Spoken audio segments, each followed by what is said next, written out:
Hey guys, it's Kerry and Zach here from the Coffee and KO's crew. And Zach, I got a question for you. You ever wake up on a Sunday morning and think, man, I'll cook the family some breakfast this morning? Yeah, a time or two. Have you ever noticed how you throw the sausage links up on the griddle to one side, you throw the eggs up on the griddle to the other side? You never cook them touching. No, you don't ever want them to touch. It's weird. Yeah, I agree, man. And it got me to thinking, why do we do that with our underwear? I have no idea. That's a really good question. Yeah, I think it is too. But let me tell you, fellas, Sheath has solved that problem. They have come out with men's underwear with not one, but two pockets to keep your eggs and sausage separated. Thank goodness. This has been a problem for way too long. I can't believe it took, I'm 26 years old, 26 years at least, to come up with something so intelligent. The material is great. Everything about Sheath underwear is amazing. And what's even better, we have a promo code. Promo code Coffee and KOs. If you use the promo code Coffee, the letter N, KOs, at checkout, you get 20% off your entire order. It's a hell of a deal. And let me tell you, the underwear are well worth it. So make sure you go to sheathunderwear.com. Promo code Coffee and KOs. Make sure you separate the sausage and the eggs. And make sure you sheath your dagger. Sheathunderwear.com. Coffee and KOs promo. 20% off. Go get yourself the most comfortable underwear in the world. And don't forget to sheath your dagger.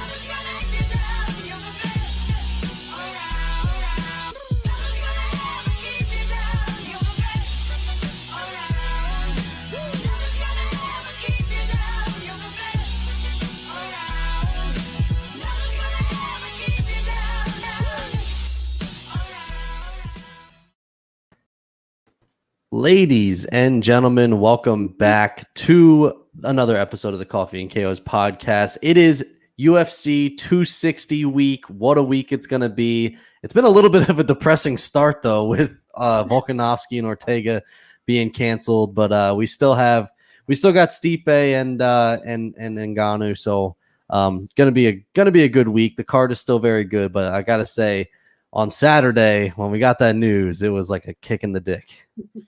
Kick in the dick. Yes. Yeah, it's a buzzkill. Not gonna lie. You go for like what was the last pay-per-view, the triple title fight, and now we're only getting one. Yeah, and this card suffered from a lot of canceled fights. Actually, I was saying it right before we went live. Johnny Walker, Jimmy Crute was supposed to be on this card.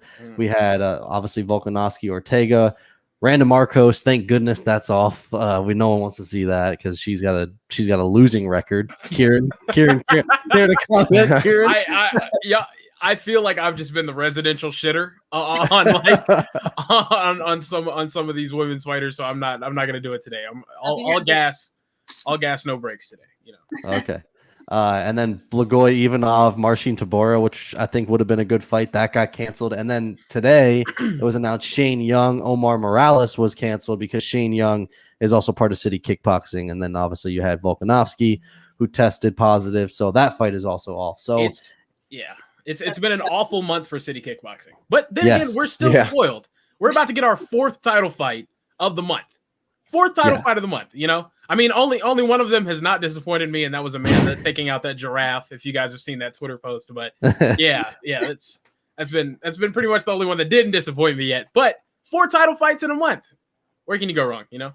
Yeah, you can't complain. I'm going to be a little upset, though, if that main event does end in like 20 seconds. Like if if Francis just goes out there, just windmills and hits him, and it ends in like 10 seconds, and it's like 2 a.m., I'm going to be like, well, that kind of sucks. That's a real possibility, man. Yeah, I know. It's a possibility. Francis has serious power. I'm not gonna say that I don't buy the pay-per-views. I buy every pay-per-view, but I'm just saying if you're not a fan of buying pay-per-views, this is one I would not buy it. It's a 4-fight main card. $70 for 4 fights, like especially with the odds that Francis Ngannou might just, flatline Stipe in like, inside a minute. So I don't know, 4 fights to pay $70. I'm assuming that probably one of the earlier prelims might get bumped up and they might end up making it more fights, but it's a tough one to waste $70 on. Like, I feel like when this stuff happens, they should give you a little bit of a discount. I get discounts on some cards anyway. You know, I just know the websites, but I can't say anything because I don't want Brendan Schaub it. You know. Yes, agreed. No, we said it before. You pay afterwards. You see how all the fights go, and then you pay an amount afterwards. Exactly. That's not a bad idea, actually. I do like that. What, Karen? Go ahead. I just had a question for Kieran. Is that website KhabibStreams.com or? It might be. Hey, Khabib's Instagram Live might be the way to watch fights now, especially if you sit next to Dana. He streamed that entire fight. That was crazy. What's Dana gonna do? Khabib will just ankle pick him if Dana gives him any problems. Nothing. If Dana gets mad, all Khabib has to say is, "I might come back." Yeah. That's a good idea. Yeah, that was the bargaining chip. We got to get on Khabib, start messaging him, and he needs to start an illegal streaming service. That would be perfect because no one's going to say anything to Khabib. The Eagle literally streams, the only guy. The Eagle streams. I tune in every time. Are you kidding me? Yeah, even if it was him streaming with his commentary, I would totally. Him and Connor commentating on a stream. I'm in. Yeah, that'd be great. I think Khabib is pound for pound the funniest guy in MMA. I'll hold on to that forever. That's so funny. Wild take. No, he is hilarious. Khabib is hilarious. Oh my goodness! You guys seen him talking about burgers and stuff? He's funny. I remember the Nelk boys did a video with him. That was pretty funny. Yeah, I'll send you guys some clips. Khabib is hilarious. He is funny. I don't know about the funniest though. I think he's the funniest. I gotta go funniest. Derek Lewis, maybe. Derek Lewis is up there. I think he is. And you're a guy from Texas. You should be all in on Derek Lewis. I'm from Dallas, though. I'm not from Houston. You know, yeah, that's true. There's a disconnect there. All right, so Steve, take us through the segments before we get into the big stuff at the end here. All right, let's mix it up like a little bit here. We'll go the Monday matchmaking first, and I know you guys kind of touch upon this a little bit. Are we going to say Derek Brunson, Paulo Costa? Is that like 100% going to go down? I have a name to throw out there. Similar fate that he may face, but Jared Cannonier. I don't think he has an opponent right now, sitting at number 3 versus Brunson. Yeah? No? I don't hate it. I'd be more interested in Cannonier versus Costa, but then again, I understand you don't want to gatekeep the top of the division. You want to give some lower ranked guys opportunities, but I don't like Brunson's chances against either of those guys, to be honest. I don't either. So I'd probably say a 2 on the excitement scale. Yeah, I think it gets me. I would love to watch the fight, but I think Derek Brunson gets beat by both of those guys. Like we already saw it in the Holland fight. Like he doesn't really have a chin. Like, and the thing is, Paulo Costa doesn't use wrestling, but I think that he'd be able to stuff takedowns. He's a much larger individual than Kevin Holland, and also he's not going to fight like an idiot like Kevin Holland did. You know, like they're actually going to try to finish Derek Brunson. So I don't think either one of those fights are good for Brunson as far as his fate. But I think that for him being 37 years old, I think that those are the fights that he wants for sure. Yeah, I feel like he's got to go top 5 next time. Like he has earned that right at this point. Like he's got to go top 5, and like everyone kind of has a fight booked except Costa and Cannonier right now. So yeah, it's got to be one of those guys. But I was thinking another guy, Grant Dawson. I know he called out Clay Guida. I had 3 names here. Wanted to see what you guys thought about it. Violent Bob Ross, Louis Pena, Michael Johnson, Orlando Venata. Pena. Go ahead, Bunny. You can go first. Pena. I'd rather see Pena. More exciting to me, I think. I would agree.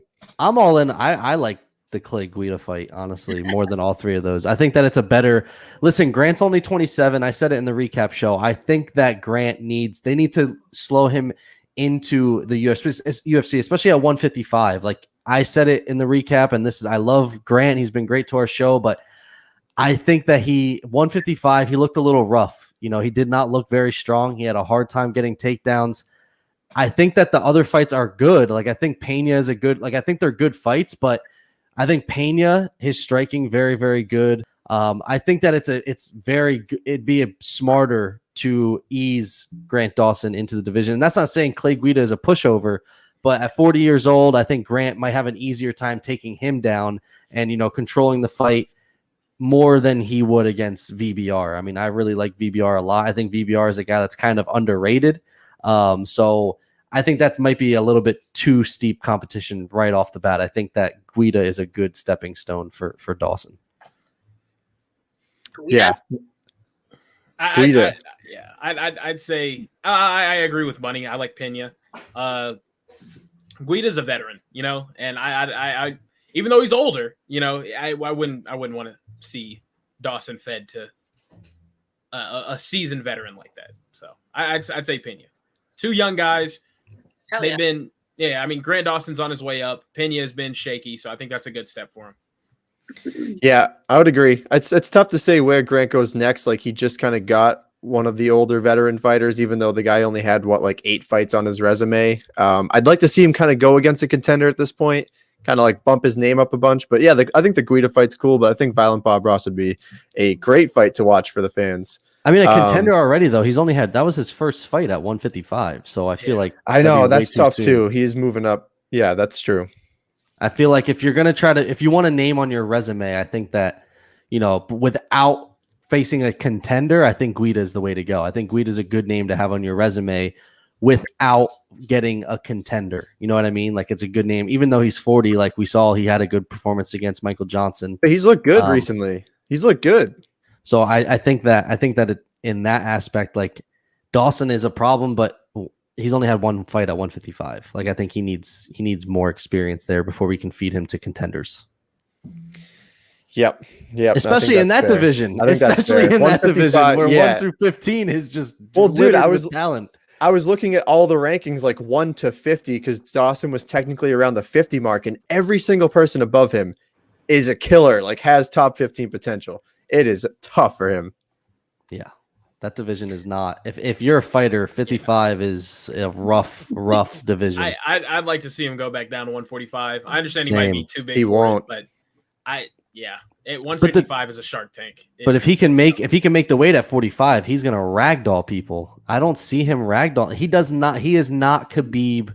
I love Grant. He is not Khabib-esque. Like, he's not as strong. He had a really hard time and granted, I think that Santos is a little bit taller of a 55er, but he had a really hard time getting him to the ground. I mean, we're talking about a division where Islam Makhachev is not even ranked in the top 10 right now. Right. Yeah, exactly. Yes. It's tough sledding.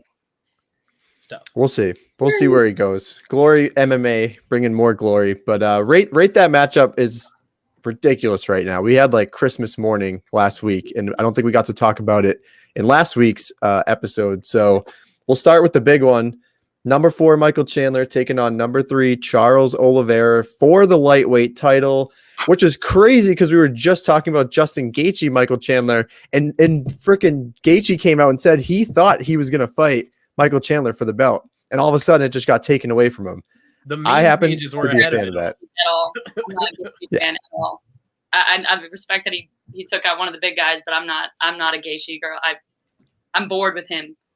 I'd so much rather see. I'm so psyched about the Chandler Oliveira matchup. Chandler's been around since 2009. People forget he's been pro since 2009. He's beat a lot of people. If you watch his fighting, he's precise. He's aggressive. He's technical. He's patient. I'm psyched for this fight.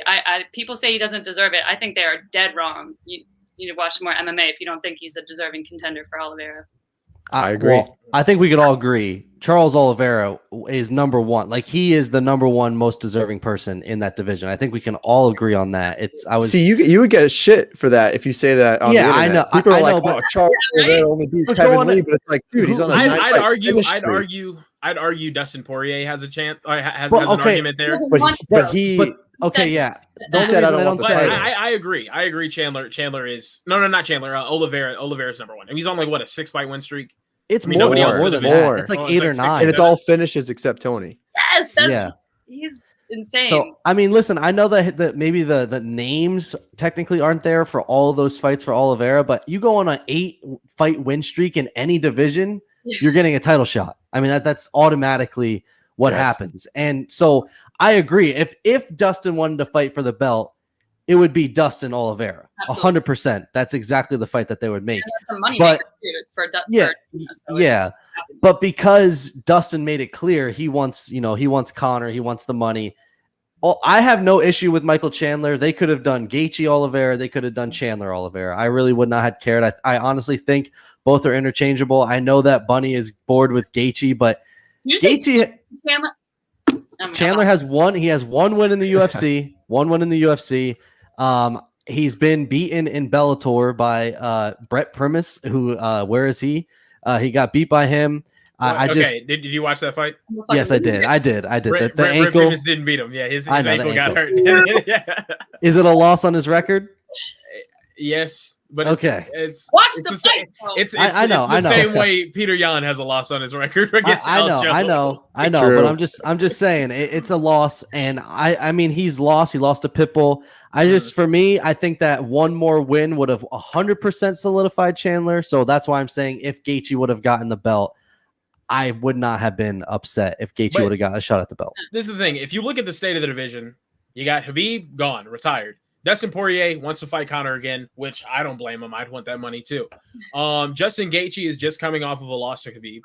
Granted, he did just beat the living shit out of Tony Ferguson the fight before that. Also, he's been on a little bit of a tear. But Charles Oliveira and Michael Chandler are the only two guys in the top 5 on a win streak. Tony Ferguson's at number 5.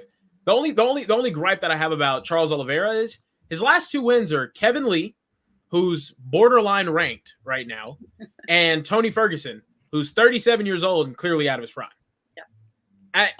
And I'm not saying he hasn't been impressive. I'm not saying that at all. But at the same time, I feel like Justin Gaethje probably has the upper hand because the only person that he's lost to in recent times has been one of the top 5 pound-for-pound fighters of all time. But I like this matchup. Oliveira, Michael Chandler. I think the UFC really wants to push Michael Chandler. They see a lot of marketability there. And he's 34. You got to do it now. Yeah, exactly. Yep. I don't really see Michael Chandler as being that marketable, but I understand that. I understand the move. He cut a good promo. He did. He did. And I can usually that tell WWE promo. Buzz. I can usually tell when people get some buzz because my friends that are casuals hit me up. Nobody's hitting me up asking me when's Michael Chandler fighting again. It's moves, man. You're talking to the wrong people. I guess, but we'll see. It's a 5 though. I think everyone agrees. It's a huge 5 of a fight for everyone. No, I'm looking forward to it for sure. It's just I feel like the lightweight title is going to be in limbo until you get that clear number 1 guy, and who knows who that's going to be. I mean, the top 4 are a bunch of killers. Yeah, I got a question kind of leading into from this.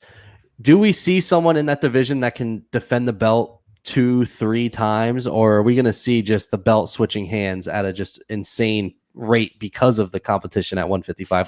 That's how great Khabib is. He beat everyone in a division that might be the best in the UFC.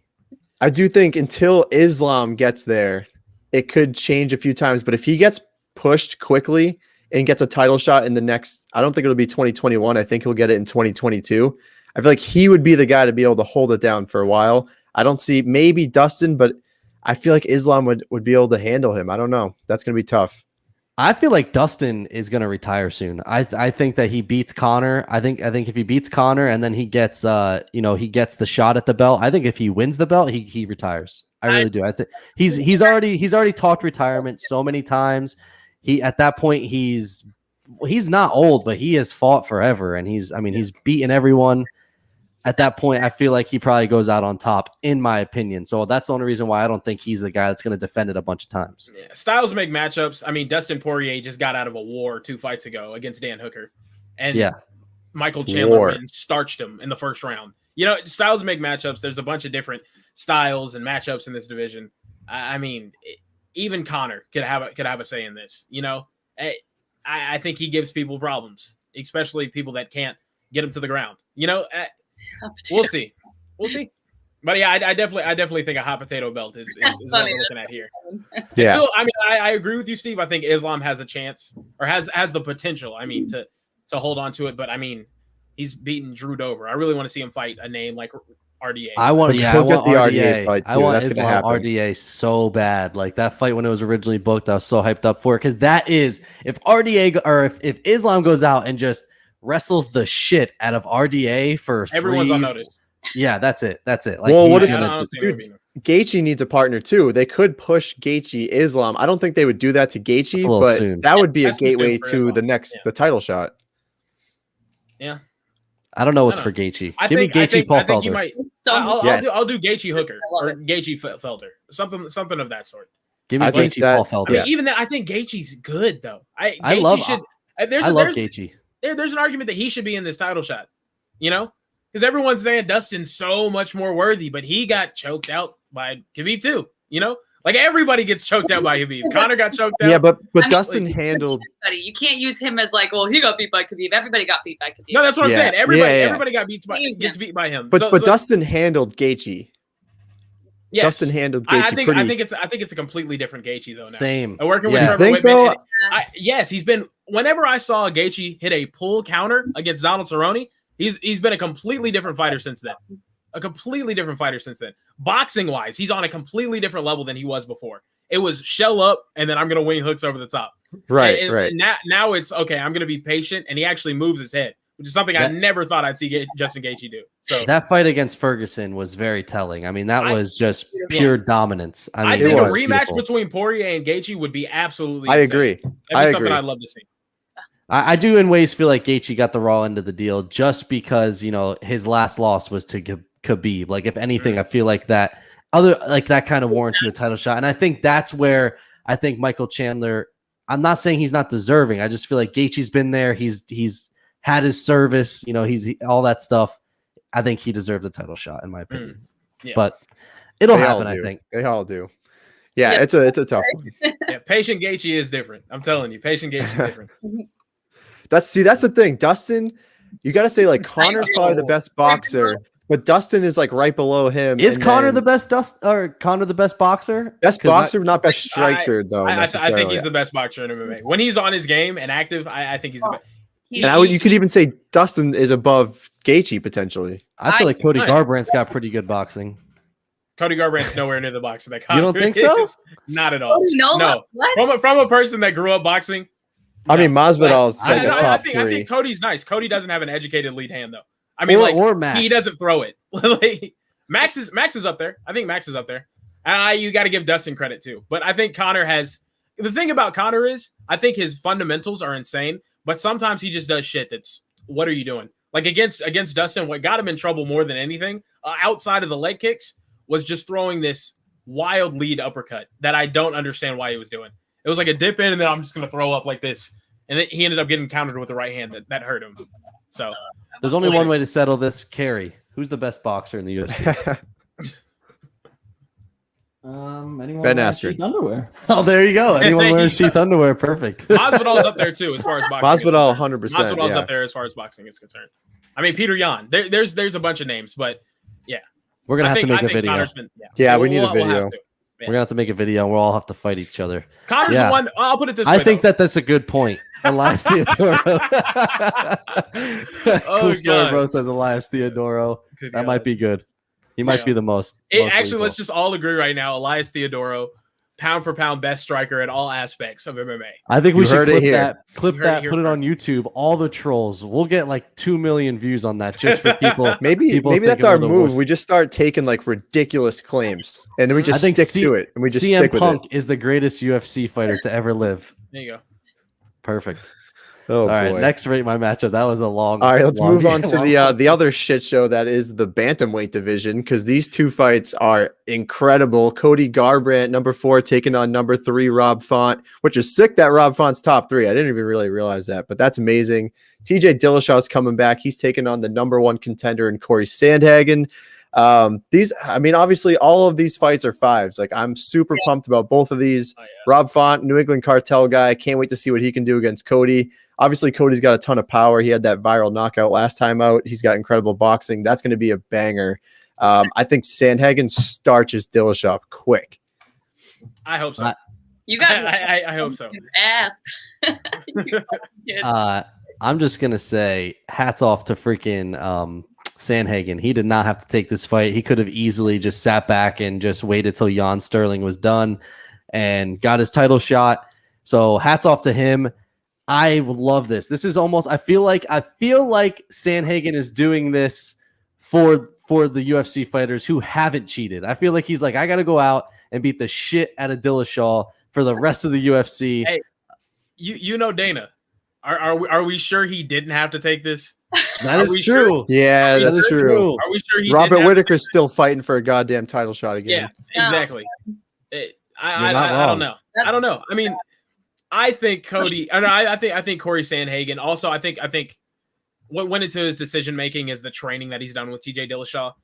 From all accounts, it seems that he gave TJ everything he could handle. I can't wait to see it. I really just can't wait to see it. Are we more excited for the fight? Or are we more excited to see non-EPO TJ Dillashaw? I'm more excited. I've known TJ Dillashaw was on the juice since the first. Everyone makes a big deal about this. He ruined a man's career. Renan Barão's career is ruined. He ruined that man. Everything about Renan Barão is gone now. He used to be one of the top 5 pound for pound fighters in the world, and now where is he? No one knows. No one knows. No one knows. TJ Dillashaw, I can't wait to see him come back. I really hope he loses. I'm not gonna lie. I'm not even gonna hold you. Corey Sandhagen. Cool story, bro. Says I'd be okay with TJ losing for the rest of his career, not because of PEDs, but because he was hitting pads shirtless on the baggage carousel at an airport. I totally agree. What a clown! Yeah. What a clown! Yeah, that's a douche move. He literally used to hit bags at the Las Vegas airport. I remember walking through that airport this past summer and looking at that shit, and I'm like, why the fuck would you do this? Like, there's just people standing around. I'm like, I can't imagine just like a shirtless man with sunglasses hitting pads with his coach on top of this shit. You know, I think the worst part, and this is my thing, TJ Dillashaw took EPO, fought against Henry Cejudo, who's a smaller individual, got his ass whipped. Now he's not on the juice. I mean, he could still be on the juice and found a way around it, but most likely not on the juice. And he's going to fight a guy who's going to be light years bigger than him.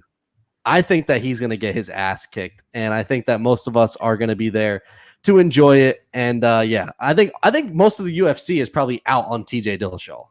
Because like I feel like in most sports, everyone tries to get that advantage over everyone else. It is what it is, but like that's as bad as it gets. Like that's like Lance Armstrong-esque cheating. So I mean that's as bad as it gets. So that's worse than Lance Armstrong. Lance Armstrong was competing when everybody else was on it as well. And he also wasn't kicking. He also wasn't punching people in the face. He wasn't punching and kicking people in the face. Yeah. He literally ruined a man's career. Dude. I mean, literally. Like, no. I'm. That's a 5 for me. That's a 5 for me. I want Corey Sandhagen to knee a dent in his skull like Cyborg got done by Michael Venom Page. I'm playing. I don't wish that on anyone, but I hope he loses. I do hope he loses. But it's funny. A 5 for me too. Funny, I had some beef with you. In your story, you posted that your team No Love, Cody Garbrandt, against Rob Font, New England Cartel's Rob Font. I'm not voting just because they're from fucking Boston, guy. That's what? Come on. The hometown heroes. The hometown heroes. I'm going to go with Brain. How can you go with Cody No Love? The dude fights dogs. Like that's she's not going with the brain. She's going with the neck tattoos. That's what it is. Oh, it's the neck tattoo. Like Dick Kieran. I think Cody has the speed, the power, and I think I'm confident with this one. I'm confident. I mean, he's good. It's going to be a good fight. It's going to be a hell of a fight. That's another 5. Yeah. This fight will answer your questions about boxing with Cody Garbrandt, because Rob Font is a very talented boxer as well.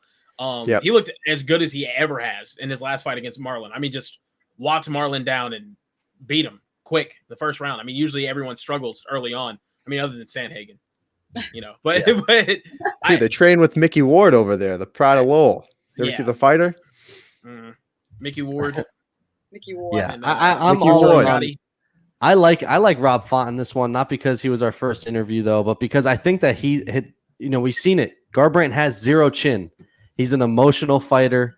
If he gets touched a little bit, he's gonna go out there, throw some crazy shit, and Rob Font's gonna clip him, and that's gonna do it. It happens every single fight that he's lost. It's fights that he's in, and then he just all of a sudden starts going balls to the wall, gets clipped, and then he's done. Rob Font is not a guy you want to get clipped by. I think that Rob Font wins by knockout against Cody No Love.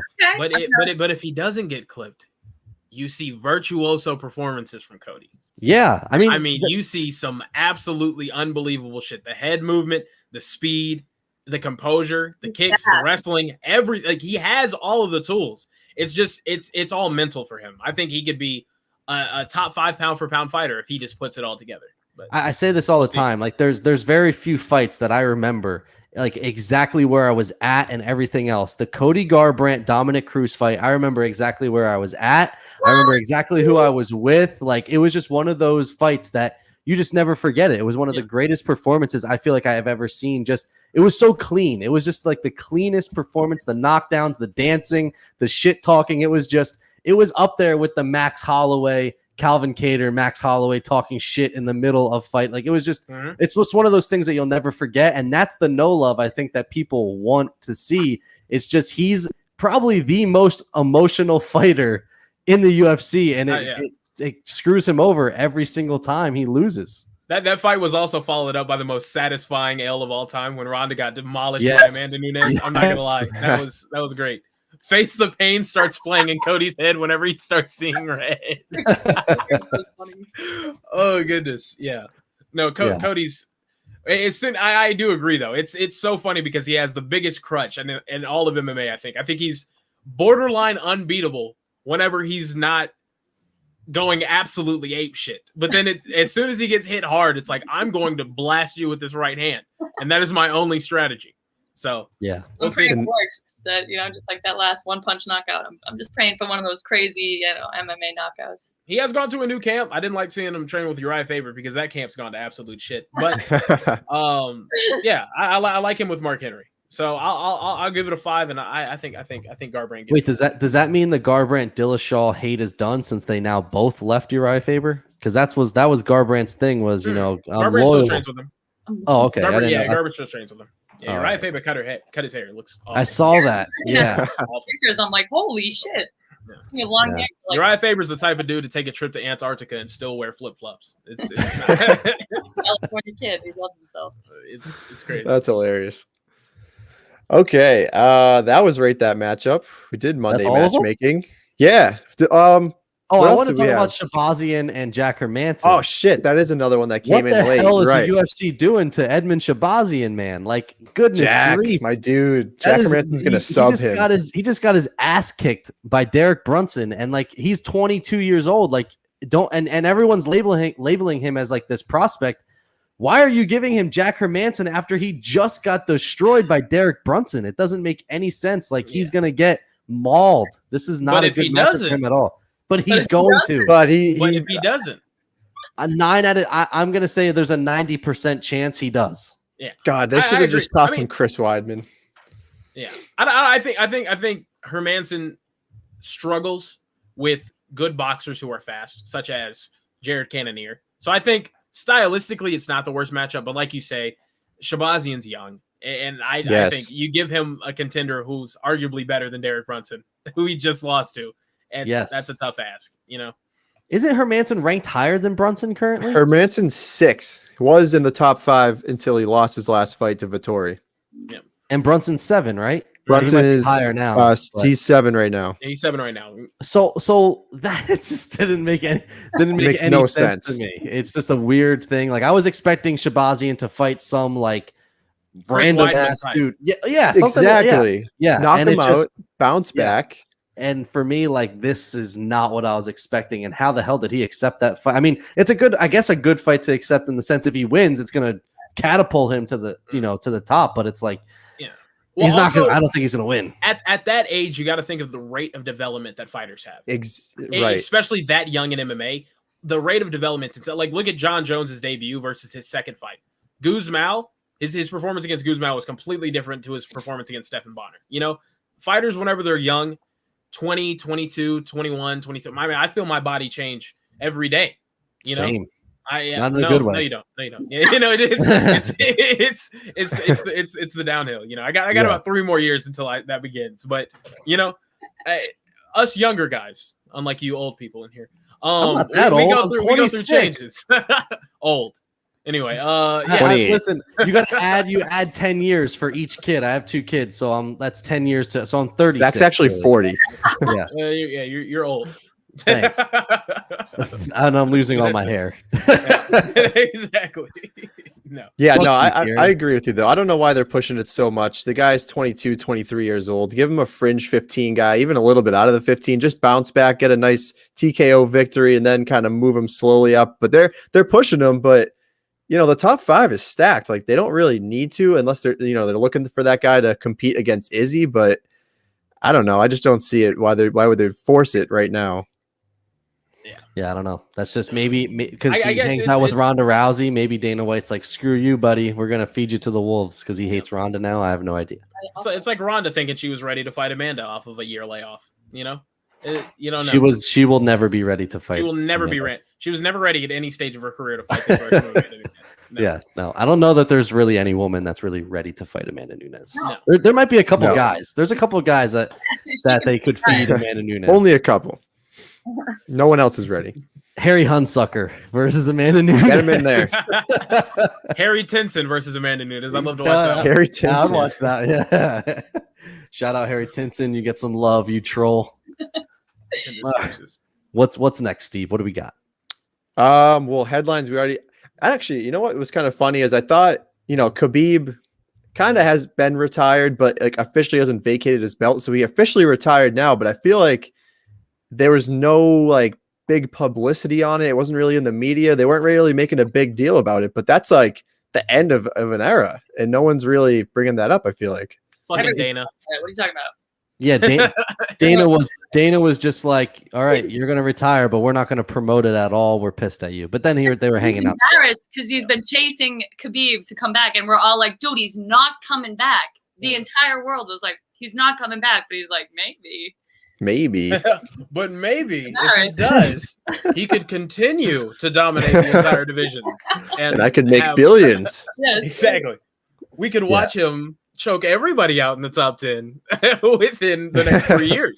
I said this before. We are going to hear about Khabib coming out of retirement for the next 10 freaking years. He'll be 40 years old, and people will still be calling for Khabib because he's got that. Well, wait till Chandler GSP. Wins. Yeah, he's got that GSP type, vibe, one of the greatest. So people are going to be calling him out. And I think that anyone in the lightweight, if that belt in the lightweight division changes hands 5 times in the next 2 years, you're just going to see every single person that wins that belt calling for Khabib the whole entire time. Yeah, and that's the thing. That's the fight of anyone's career if they take on Khabib, because they'll be the one who gave him his first loss. Exactly. Everybody's going to want that. Yeah, and I think you're going to see. I think the only way. Well, Khabib's never coming back. Let's make that clear. You don't think he comes back at all? No, Chandler's the only reason. There's no one that challenges his legacy. That's the thing. The only fight that he would want to come back for was GSP. GSP's old. He was going to beat GSP anyway. I mean, a 40-year-old GSP coming back after a 3-year layoff, 4-year layoff again, one fight in 8 years or however long. That was never going to happen. But I think it's going to take a lightweight champion that's dominant, that everyone starts questioning, like, oh, he could beat Khabib, to raise those questions. He's still not going to come back after that, but I don't think you're going to hear it until you have that happen. If Charles Oliveira wins the belt, I think a bunch of people are going to convince themselves that Charles Oliveira is the new Tony and he would have beat Khabib, and that's just not ever going to be something that would have happened. But I think Islam might go up there, get the belt, and then that'll shut everybody up as all these speculations about Khabib fighting some dominant champion. If Islam goes up and wins the belt with Khabib as his head coach, by the way, yeah, that's the ticket right there. That damn near solidifies Khabib is one of the greats of all time. Not only did I dominate the division, but my cousin, I head coached him to win the belt and dominate the division for another 20 years. Exactly. Yeah. Is there I'm pretty sure they got someone else. Is there any other prospects at 55 really other than Makhachev that people feel like because I don't Grant Dawson. Grant needs a couple more wins. I love Grant. He needs a couple more wins. No, the top 15 is like set. No one's really, unless Beneil Dariush goes on a freaking nutty run. That's it. Beneil Dariush is going to dethrone Khabib. He's gonna be the one that gives Khabib his luck. Could you imagine Khabib 29-1 and his losses to Beneil Dariush? That would be epic, man. Ever. Yeah, I grabbed that Dana clip of saying I'm going to kill myself. And that's yeah. No. You know, it would be an interesting matchup though at number 15, and we didn't get to see him last weekend. But Gregor Gillespie against Khabib would be an interesting matchup. I still think he'd get ragdolled. No, it would not. I mean, Gregor Gillespie could have the second best wrestling out there. Gregor Gillespie got slept cold by Kevin Lee.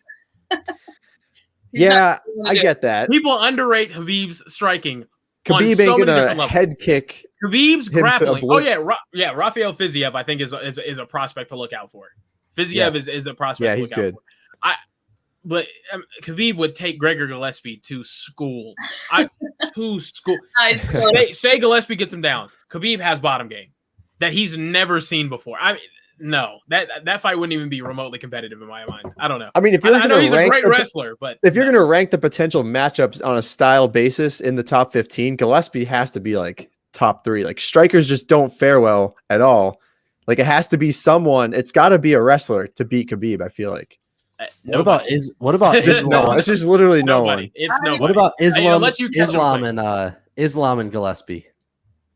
Yes, Islam beats him. I'm into that. Islam is so much. Gregor Gillespie's 5'8", and he's not the biggest guy. What the hell is wrong with being 5'8", Kieran?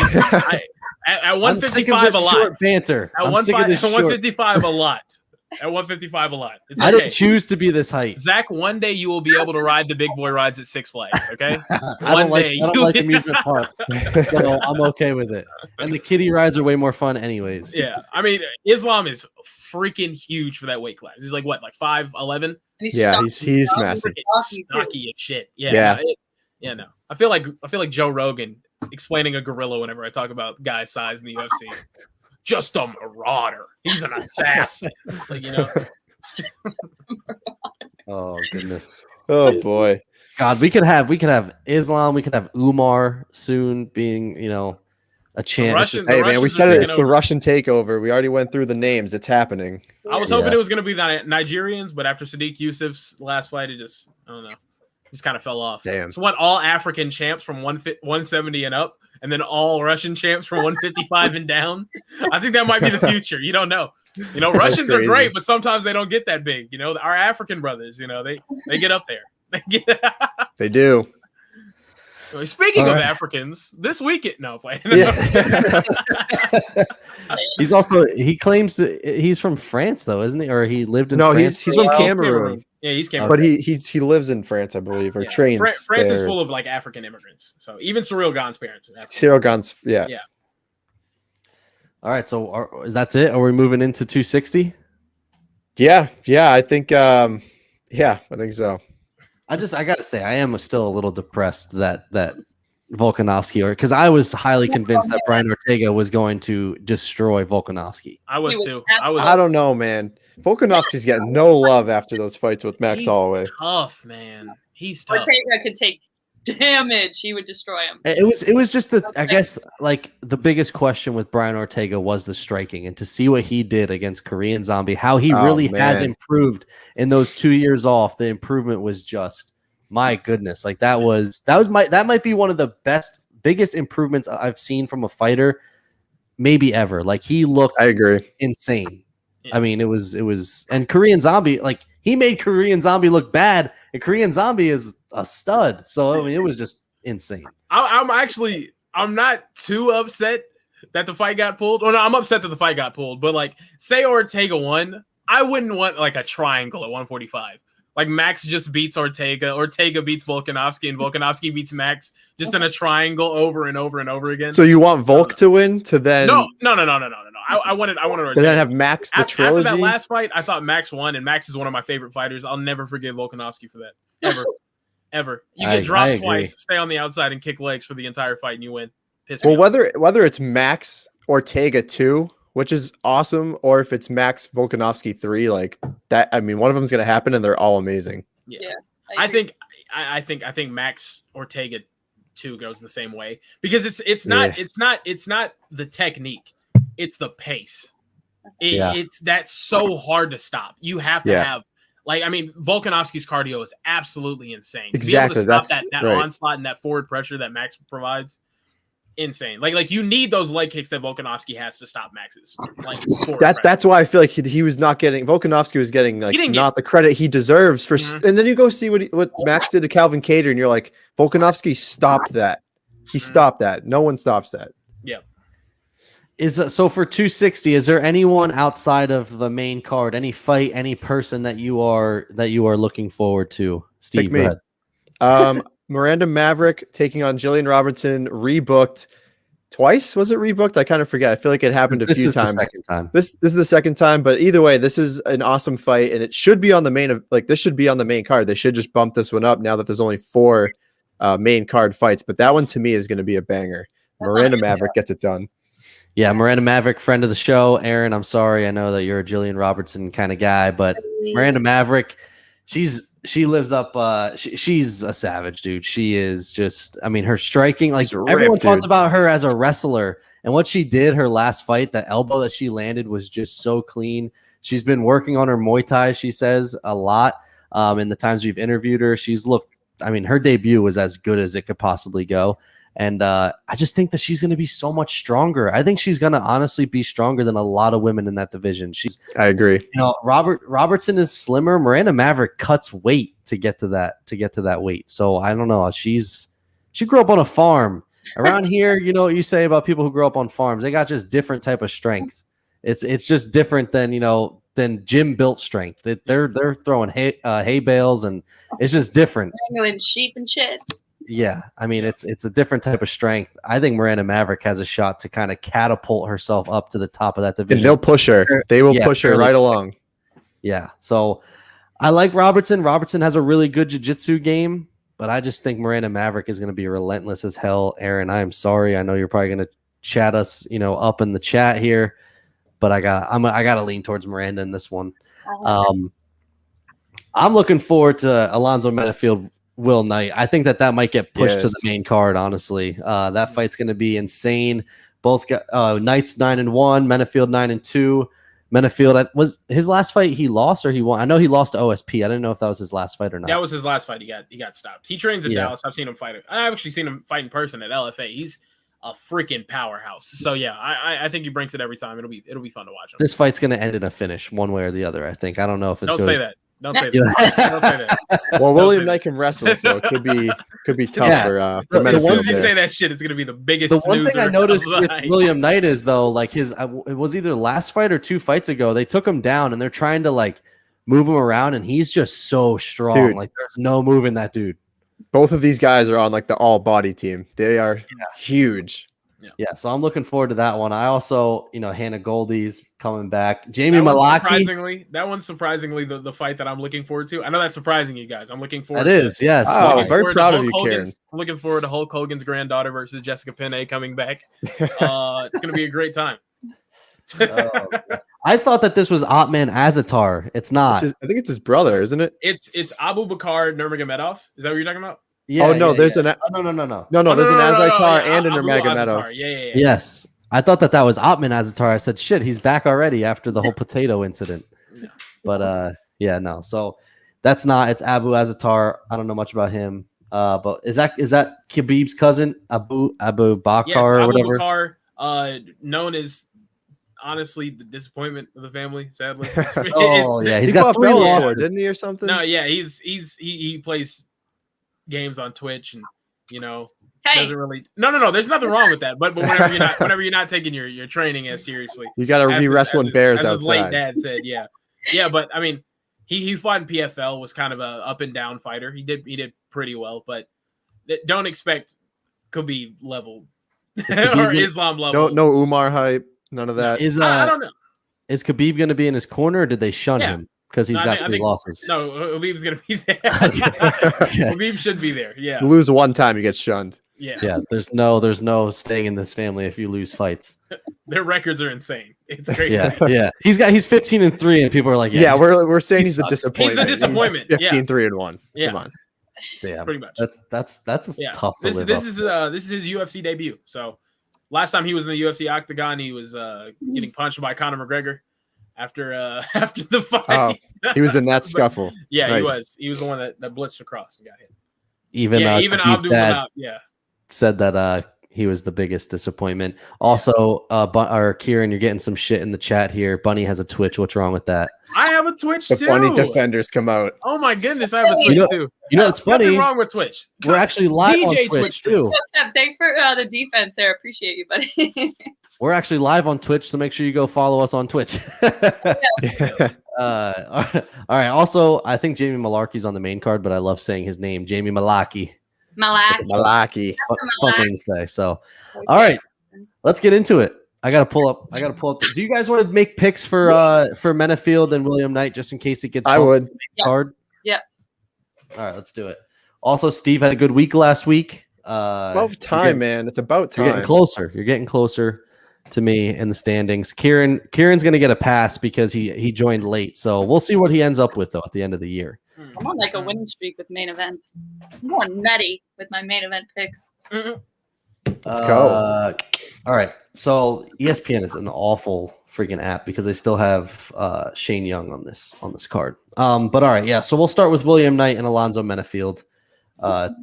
Since that's probably, I would assume that would probably be the fight that gets bumped to the main card. So you got William Knight, 9-1. His only loss was actually against a dude that's actually in the UFC, Tafon Nchukwi, who was he's built like a freaking brick shithouse, dude. That dude is massive. But so this fight is actually rebooked. It was actually supposed to happen February 27th, got canceled. Knight's looked really, really good so far. I would say Menifield is a decent jump in competition compared to who he's fought. So I'm looking forward to it. Both guys, as we said, all body team. Alonzo Menifield, his last fight, he's actually on a 2-fight losing streak. He lost to Devin Clark and lost to OSP. So he's looking to turn it around. He has a win over Paul Craig, though. Paul Craig, kind of a guy, sometimes looks good, sometimes looks like shit. You don't really know what you're getting from him. So it's a tough one to go with. I think that William Knight a little bit more well-rounded than Alonzo Menifield. I think he can wrestle a little bit. Menifield is a guy that I think he tires out for one. I think that his cardio has been an issue in the past. And also, I think William Knight, for being as big as he is, actually has pretty decent cardio and a good wrestler. I'm gonna go William Knight. I'm gonna go by. I think that this fight ends in a stoppage. But with that being said, he could wrestle fuck Alonzo Menifield for 3 rounds and not finish him. I don't think that's gonna happen. I do think he'll go for a couple takedowns, but I'm gonna go I'm gonna go William Knight. I'm gonna go by knockout. But I think if it ends in a knockout, it might be a ground and pound situation, maybe. But we'll see what happens. Yeah, but I'm going William Knight on this one, even though he big leagued us when we asked him for an interview. He said yeah, and then just never. Oh, he did. Forgot about that. Yeah, he did. It's okay though. Man, that does play a factor in this decision too, because I was gonna go with William Knight. I did really like his last fight. I think he was pretty big underdog in that one. That was his UFC debut, Dana White Contender Series guy. Menifield, I was like pretty big on Menifield up until the last 2 fights. The OSP one especially, I don't really know how he got put out by that punch, but that just raises a little bit of concerns on the chin, and I do like that Knight can wrestle, so I'll go with Knight, and I'll go decision. Decision. Boston or Bunny. I always want to call you Boston Comic. Sorry. Okay, call me whatever you want. I have Knight by TKO. Any reason? I just think he's got the upper hand. I'm looking forward to it. Knight versus Menifield. I'm honestly not too familiar with either one, so that one was I did some research on and watched some of their highlights this morning, and I think he's got it. Yeah. I'm gonna go with Alonzo Menifield.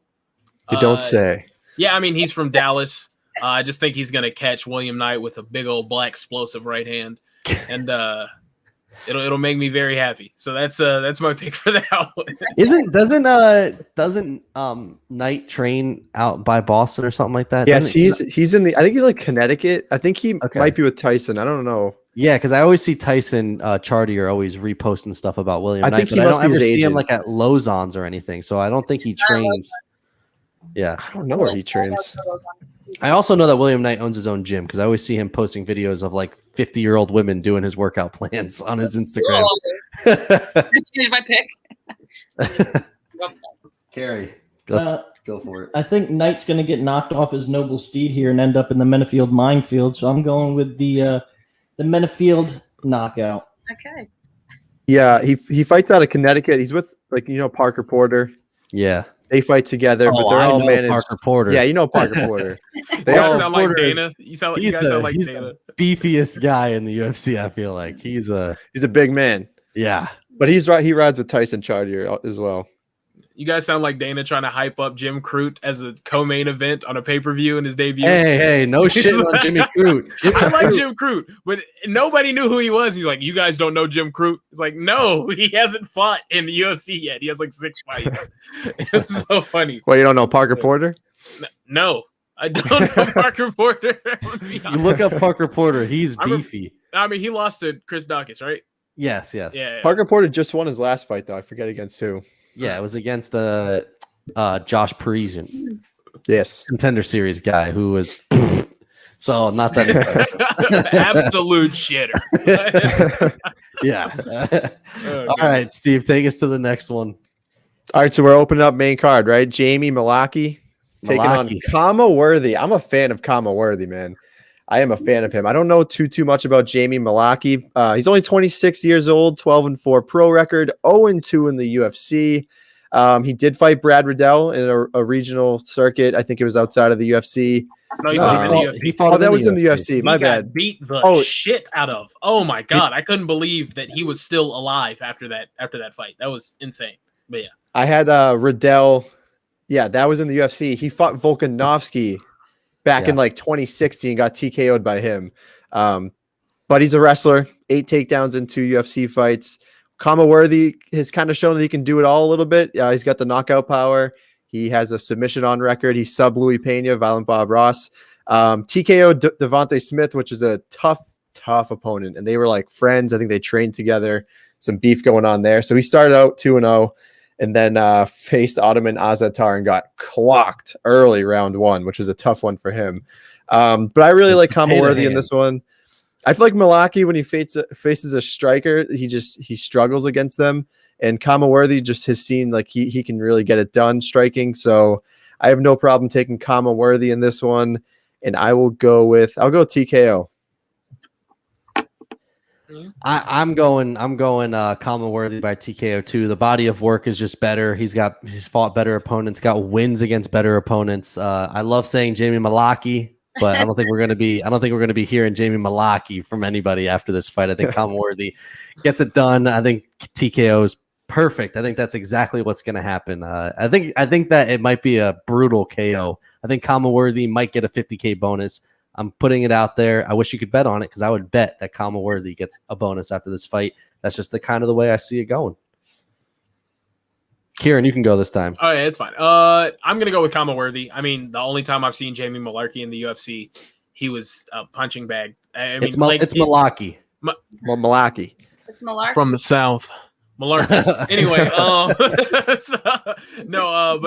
but Jamie Mullarkey, yeah, I didn't see anything too crazy. He's a very tough guy. So I think the later the fight goes, the better chance he has. I think Khama Worthy's a threat earlier on in the fight, but I'm going to go with Khama Worthy. I love my picks, so I'm going Mullarkey, and I'm going with TKO. I think he's got something to prove. I think he's got something to prove. I think he's made it. He's made it up to the main card. He's not. I don't think he's going to let himself go out by KO from this Worthy guy.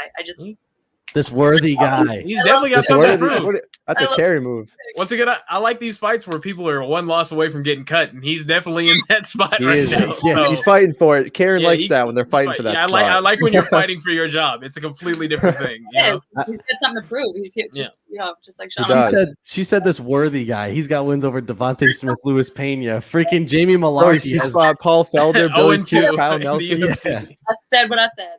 Move on. Carrie.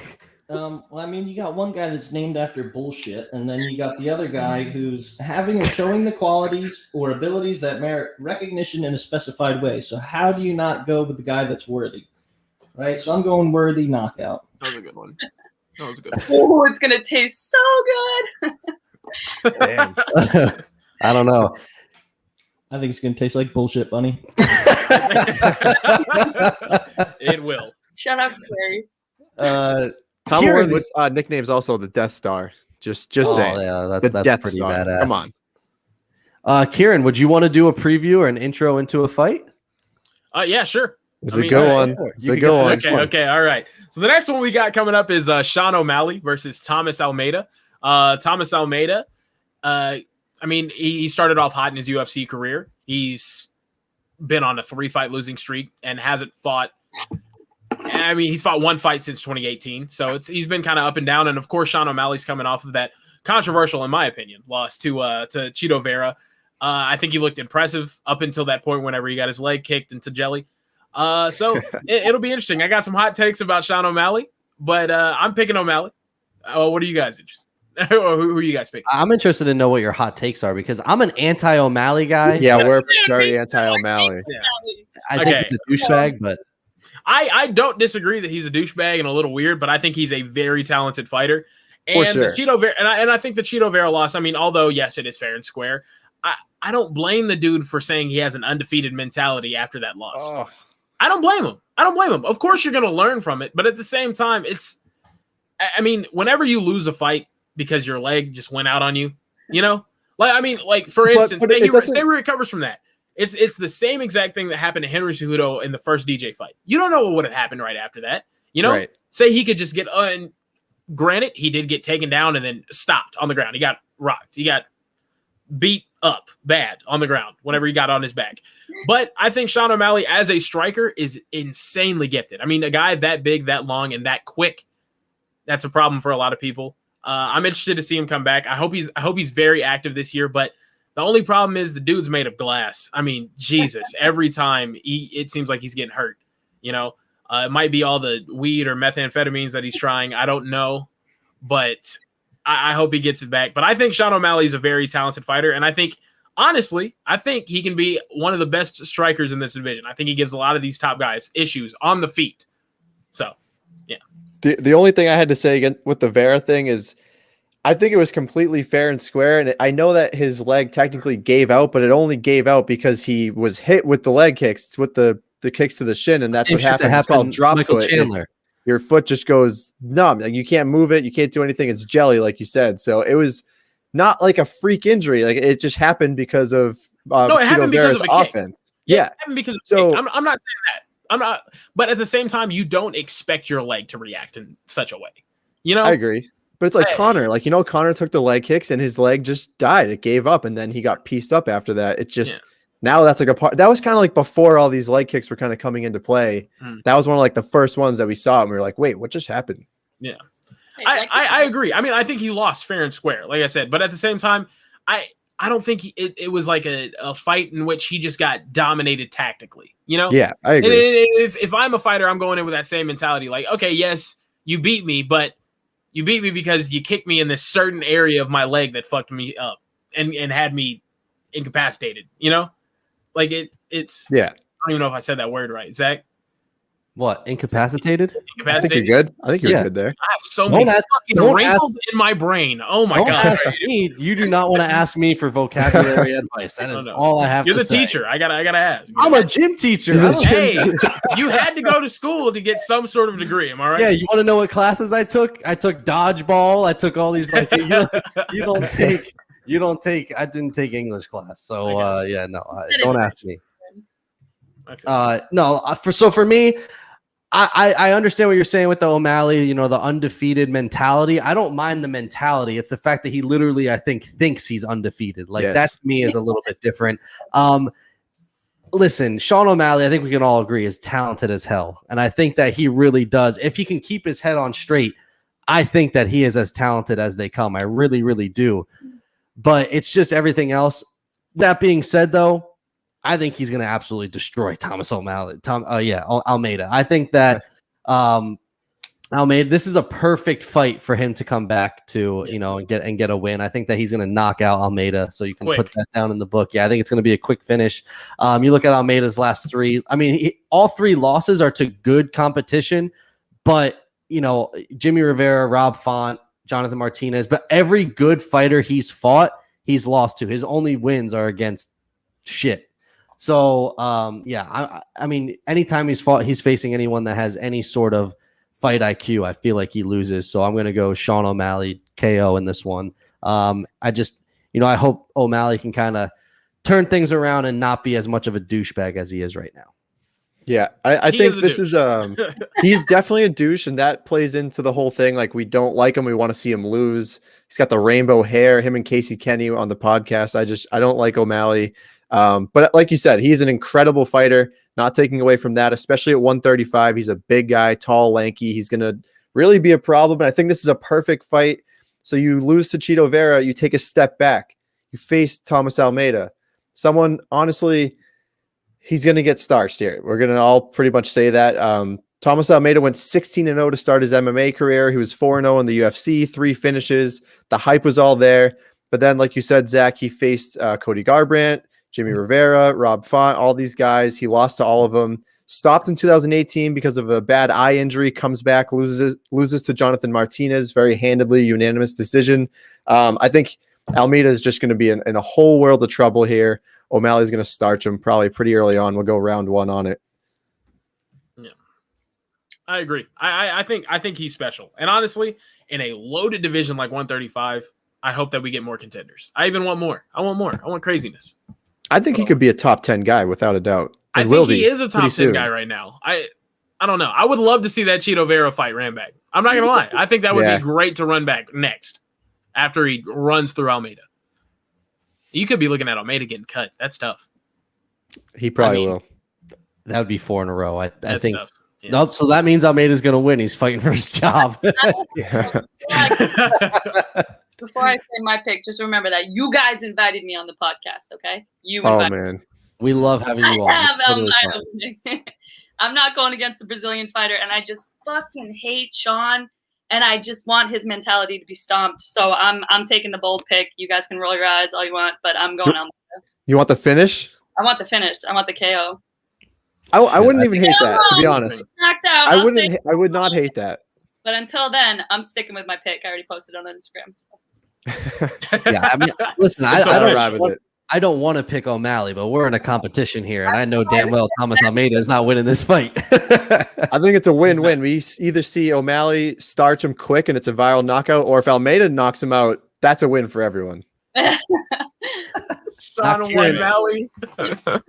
Oh goodness! Now it's a bold pick, though. I understand that. I'm not happy for that. It's a tough pick. Yeah, I'm going. Technically speaking, I just think Almeida's a little too slow and a little too flat-footed. He's heavier. I don't know. It might, maybe, I don't know. Yeah. I mean, to me though, this is we want to get Sean a highlight. So yeah, we're gonna give him someone that he can pick apart. So that's I have to, come on. I need the Brazilian to say Eddie Wineland. Not how it's gonna work. Yeah, I got O'Malley via one punch or spinning wheel kick. Ooh, give me the spinning wheel kick. I would love it. Edson Barbosa, Terry Adams stiffness. I'd want to see it. Yeah, and this is a perfect fight for Dana because Sean gets the win, and then Dana can cut another person, and that's one less person in the UFC for him. There you go. All right, so then we have wait, Carrie. All right, this once every episode. Once an episode. Let me get my words out, man. He said no. God, you scared me. Oh boy! All right, Almeida the tomato. If we know anything about tomatoes, they got. Hold on, let me finish. Sorry. If we know anything about tomatoes, they're full of acid, right? O'Malley's going to take that hit of acid. He's not going to be able to handle it. O'Malley's turned into a Sally. This one's going to end up in Almeida's win tally. Almeida KO. Oh, shit. Wow. That's scary. Almeida the tomato can is what he's going to be looking like in this fight. A tomato can. Yeah. Canned crushed. Oh, man. That's 2 Almeidas on the board. And who's to say Sean O'Malley could not fight on acid? He's probably done it before. I'm sure he does it every time. Probably. He's definitely done it before. He's from Montana. I can't stress this enough. There's nothing to do in Montana. They have a lot of meth labs. I know that. Yeah. All right. We have Tyron Woodley. We got Vicente Luque. This is a fight that I have been looking. It's like kind of catch-22 because I was like a huge fan of Tyron Woodley as he was a champ. I hated when people used to give him shit because he would fight conservative. It's like one of those things. He had great fight IQ.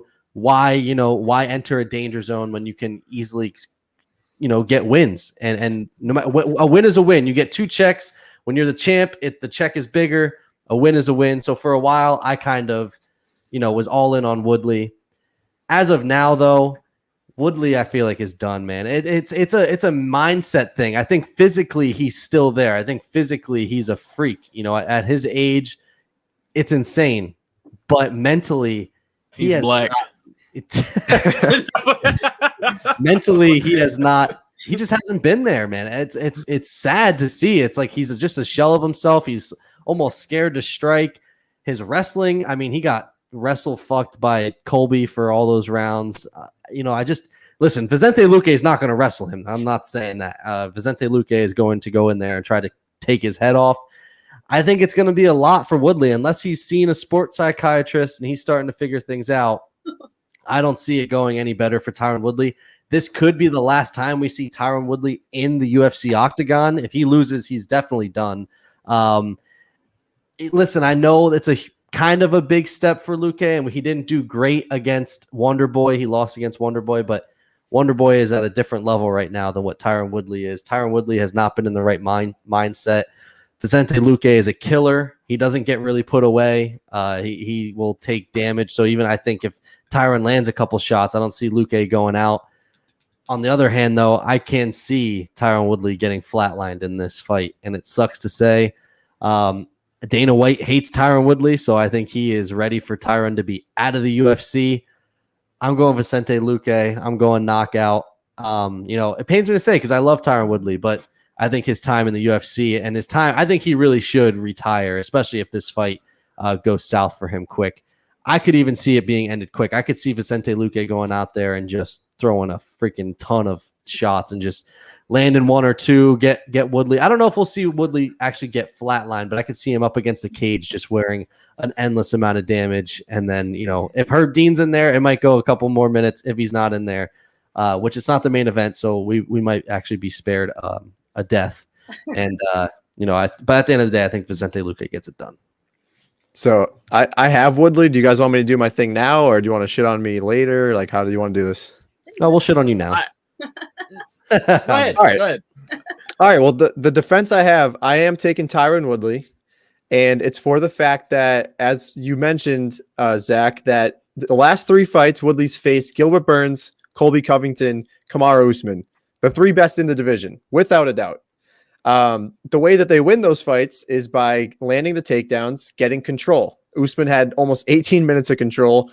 Gilbert Burns almost had 8, or he had about 8 minutes of control, and Colby had about 12 minutes of control. So that was really the method of victory for those guys. That's their kind of style. They can do that. In steps Vicente Luque, who, while he has a good ground game, I think he's a brown belt in Brazilian Jiu-Jitsu. He never uses it. He never goes for the takedowns. This is a guy who's fallen in love with striking, and he will strike to death. He goes to war every time. Lands at 5.72 significant strikes per minute, gets hit even more at 5.82. He goes to war. He likes to get hit. I can just see this. It's going to go that way. They're going to get into an exchange where they're just throwing haymakers at each other. I'm not confident in the pick of Woodley, but I do think if it goes that way, that's the way that Woodley's going to win. And even add in the fact that Woodley can wrestle. I know we haven't seen any of his skills in a long time with that department, but he still has that in his back pocket. But I see this going in. They're just going to go in a phone booth, and I think Woodley can catch him. I think he obviously comes in incredible shape. He still's on the all-body team. He can definitely land a big shot here. So I love Vicente Luque. I'm a massive fan. I think he's a big dark horse in this division. But I am going to take Woodley, and this is the last straw that I'm giving him because I do think if he loses this, he retires. I somewhat agree with you, but let me give you let me give you the breakdown. All right. Since I've been watching MMA, Tyron Woodley has been the same exact fighter. He has done the same exact thing every single time out there. A blueprint was set by Rory McDonald all the way back in 2014 when he was 1 win away from a title shot. What he does is he stays back on the fence. If you want a closed range recklessly, he will blast you with a big-ass right hand. That's it. He doesn't walk opponents down. He doesn't take the center of the cage or try to get in exchanges. He backs up and he waits for you to overcommit and leave something out there. Boom. Big ass right hand. Oh, yeah. 16 rounds in a row. Cool story, bro. Says Woodley's lost 16 rounds in a row if you include the teacher on that game show. Yeah, he was on a game show for The Rock on NBC and lost to some school teacher. It was embarrassing. But Rory McDonald set the blueprint to beat him years ago. Kamaru Usman followed it to a T and also implemented pressure and wrestling. I mean, well, the pressure is always there because Woodley's going to back up. I mean, my friends say if Woodley was to fight in Fenway Park, he would find a way to be back on the fence. It doesn't matter. It doesn't matter where he's fighting. He could be fighting in a 70-foot octagon, and he will be up against the fence. Kamaru Usman figured it out. Gilbert Burns followed the same exact game plan, and so did Colby Covington. Draw out the right hand out. If you don't do that, you don't have a problem. Damian Maia didn't have the takedown acumen or the wrestling acumen to get him to the ground. Darren Till closed distance recklessly and got clipped. Stephen Thompson was a little too timid, a little too gun shy. It's been the same thing over and over again. He has a blitz with a right hand, or he stays back and counters with the right hand. That being said, when you're going against someone like Luque, who does like closing range recklessly, you could have a problem there. So I don't think you're out of pocket for saying that you could pick Woodley for this, because I can definitely see Woodley landing a huge right hand. But I will say this. If he can't, he's going to get stopped very violently by Vicente Luque, because I think this is going to be the first fight that you see that you see Tyron Woodley not win or lose by a long drawn out decision. This fight's going to be pressure, and they're going to be swinging in there. I just don't know if Tyron Woodley's in the same space as he was before with his explosiveness, with that counter ability. Because that's all seeing and reactions is, and the older that you get, it gets harder and harder and harder. I'm going to go with Vicente Luque by violent knockout after all that. Anyway. What's funny but I wouldn't be surprised if Tyron Woodley won.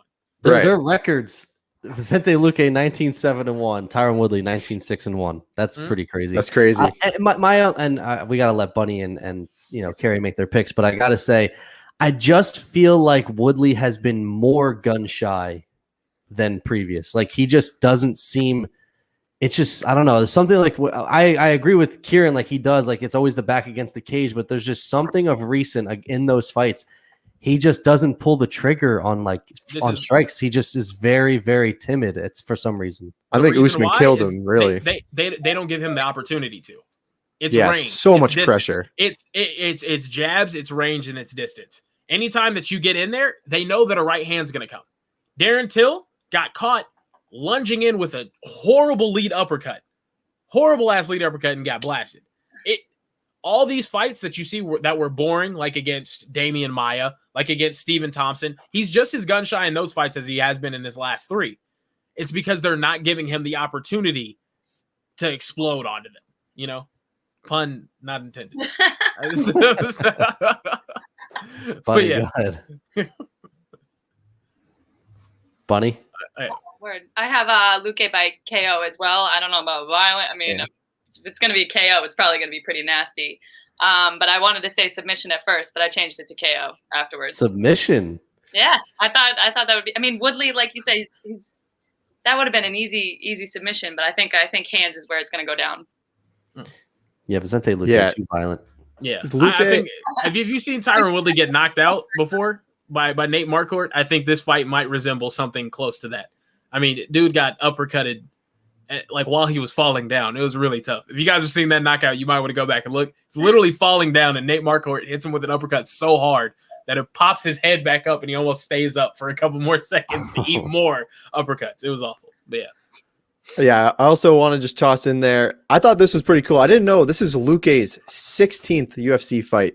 He's been in the UFC for that long. That's pretty insane. I feel like his name has just kind of gotten fired just recently. He's only 29 years old, man. Like, he really is a dark horse in that division. I'm excited. He's so exciting, too. He's so good. Dude, the Nico Price fight, the Mike Perry fight, like, they go to war. He gets every hit. Fight. Oh, my God. It's insane.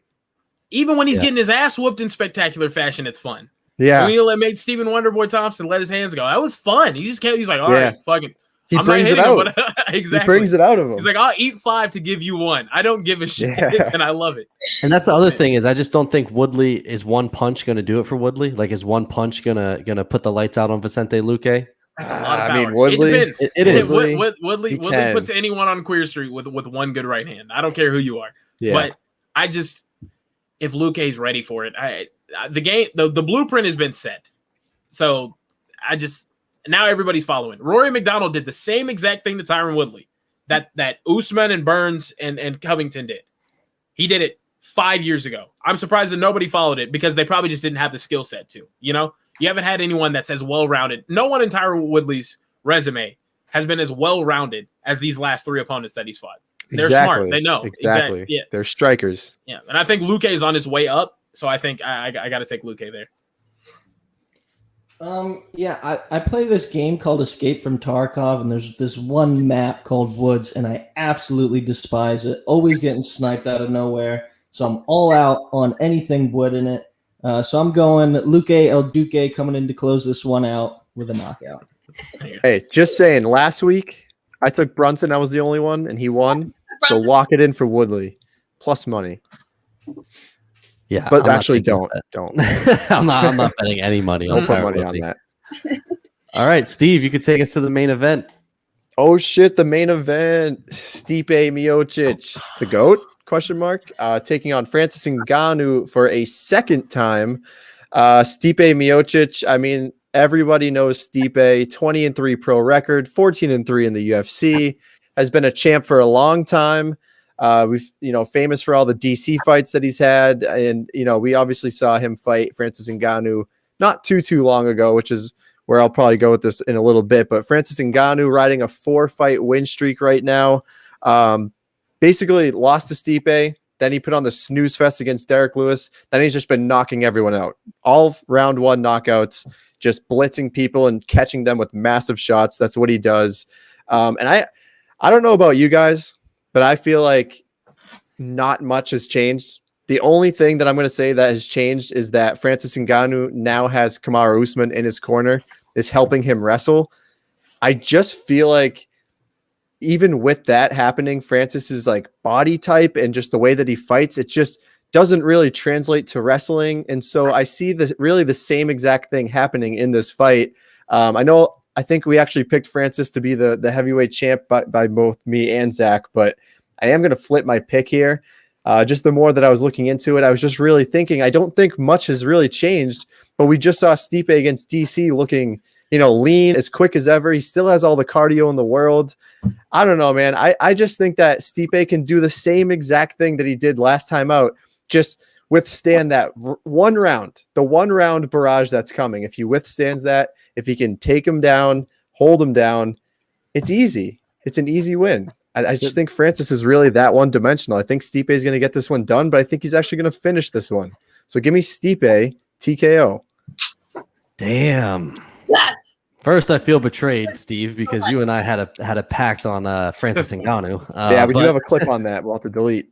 But listen, I agree. I think that if the fight goes past the first round, it's going to start leaning towards Stipe's favor. But the big difference for me in the first fight to this fight, Stipe has been knocked out. He was knocked out by DC.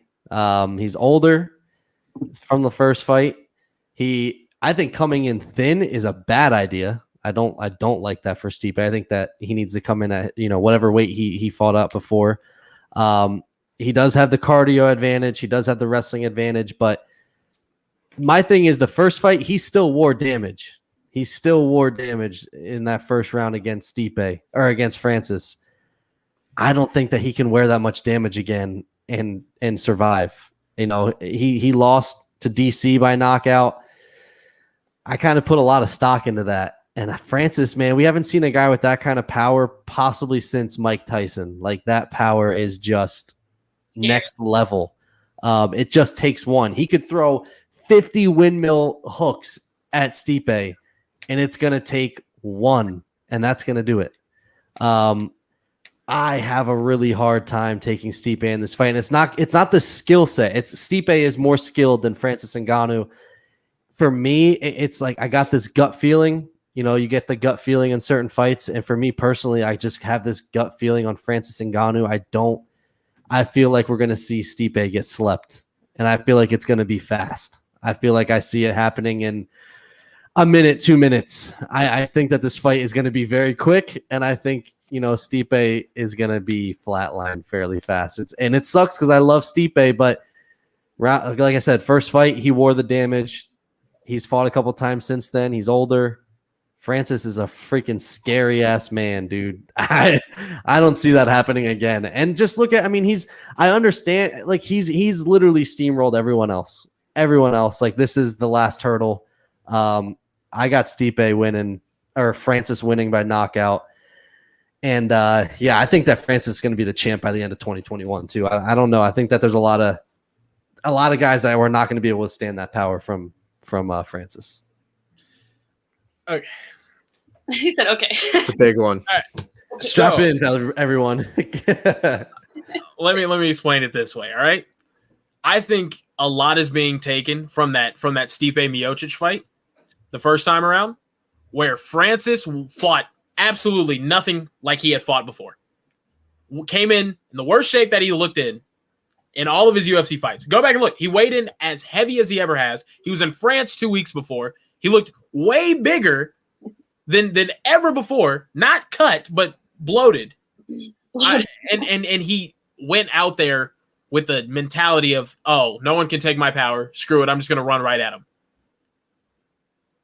He has fought more than one round before. Earlier in the UFC, he fought 2 full rounds against Curtis Blades and dominated him the first time they fought. He fought 2 rounds against Luis Enrique and knocked him out in the second round. Whenever he is patient, I think he is one of the most unbeatable fighters on the roster. And we saw that against Derek Lewis. Too much patience, because Derek wasn't just going to blitz in and give him counter opportunities. Most Curtis Blades of all time. Yeah, Curtis Blades, you saw him go out there. Even though these fights ended super duper quick, most of them he looked patient in. The one that concerns me though was his last fight against Rosenstrike. Yeah. If he fights like that against Stipe Miocic, he's going to lose. But his wrestling has improved. And I think a lot of people were oh, he can't wrestle at all. He sucks at wrestling. Dude was dog tired and throwing huge hooks. Well, and Stipe was just reading him easily, just getting under him. Like, whenever he was at range and saw a shot coming, he defended it. You go back and watch the fight. Whenever he was at range and saw a shot coming, he defended it. The dude is huge, obviously. He's got explosive hips. He's fast, and he has good footwork. If he uses that footwork and he's patient, I think this fight's easy win for Francis Ngannou. An easy win for Francis Ngannou. If he goes out there and he thinks, oh, no one can take my power, I can eat 5 to give you 1, he's going to do that. But I think against Rosenstrike, he might have been like, Rosenstrike hasn't attempted a takedown in his entire UFC career. Fuck it. He's not going to duck under these punches. He's just going to try to counter me, you know? So he went out there and just slept him. That simple. I think this fight's relatively easy for Francis Ngannou if he's patient. And I think he's been training these 3 years to fight Stipe again. I like Stipe.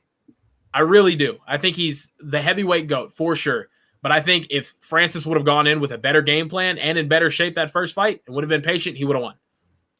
That's just how I feel about it. But he didn't. He wasn't focused. He came in huge. Like, you guys can go back and look at pictures of him at the weigh-ins for the Stipe fight versus him at the weigh-ins for the Derek Lewis fight.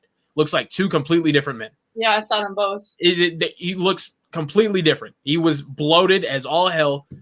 Traveled to France 2 weeks before.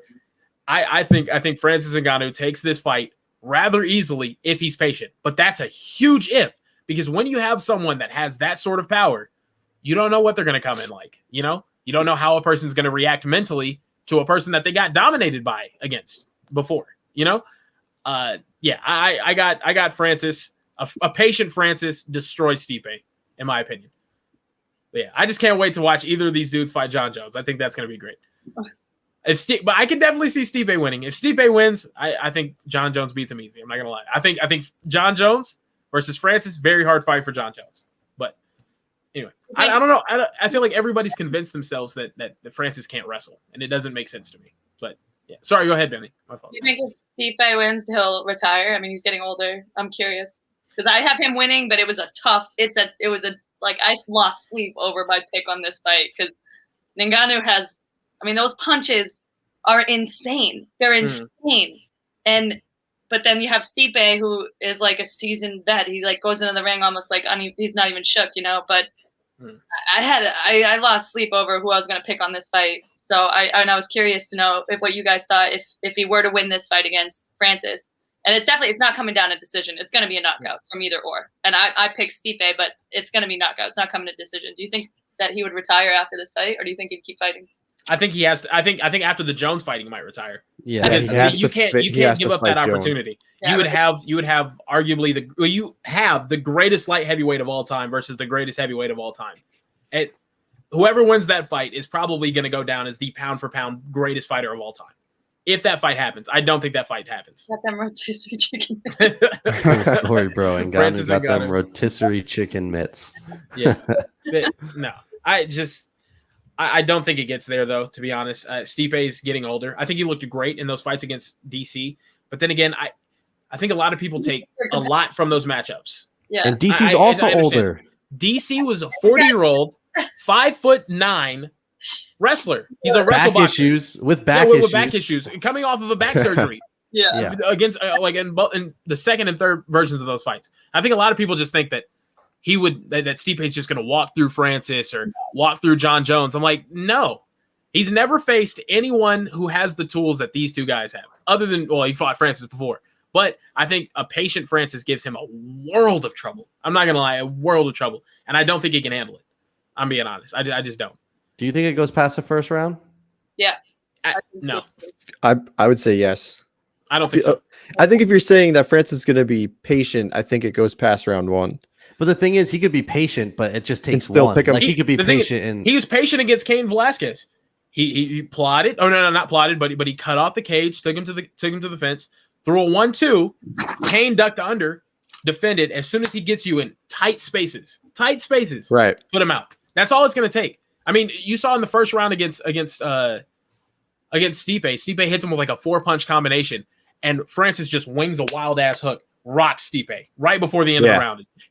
If you're patient, I think he catches him with one of those.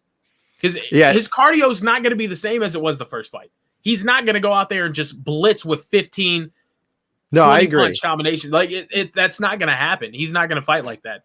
I think because with them having already fought and having the opportunity to get the belt again, there's no way he's going to do the same thing he did in the last fight. So I do agree with you on that one.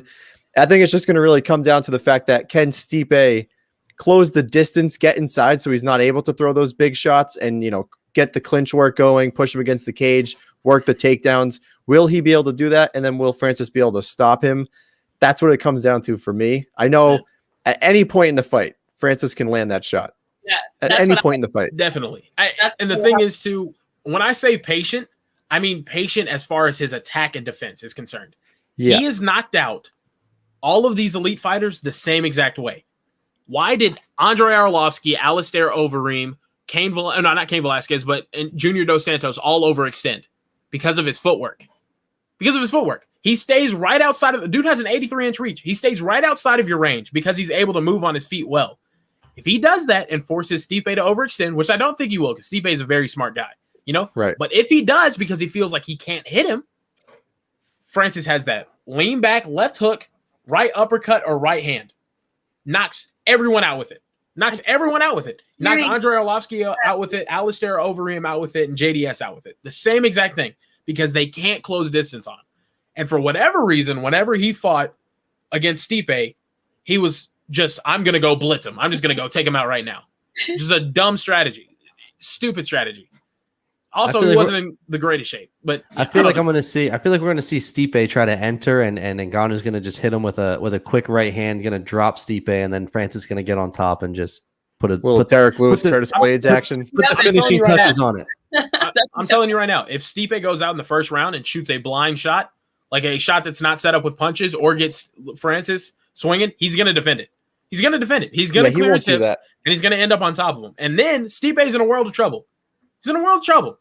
I think Francis has way more opportunities to win this fight than Stipe does, which sounds crazy because Stipe has more tools. You know, he has his wrestling, he has his boxing, and Stipe is a very talented boxer. But I think at 37, after being knocked out by DC, which happened, by the way, because he was still worn from that first Francis Ngannou fight, it's tough. This fight's insane, though. I love it. I'm psyched about this one. It's either way. I'm happy, honestly. I want Stipe, obviously, but you can't be disappointed in whoever wins this one because it's such a solid matchup. I mean, it's crazy. Yeah, Francis, I mean, you know, you look at the whole roster. Francis has been vying for the belt for a while now, and it's his turn. It really is, and these are really the top 2 guys in the division. I do believe that.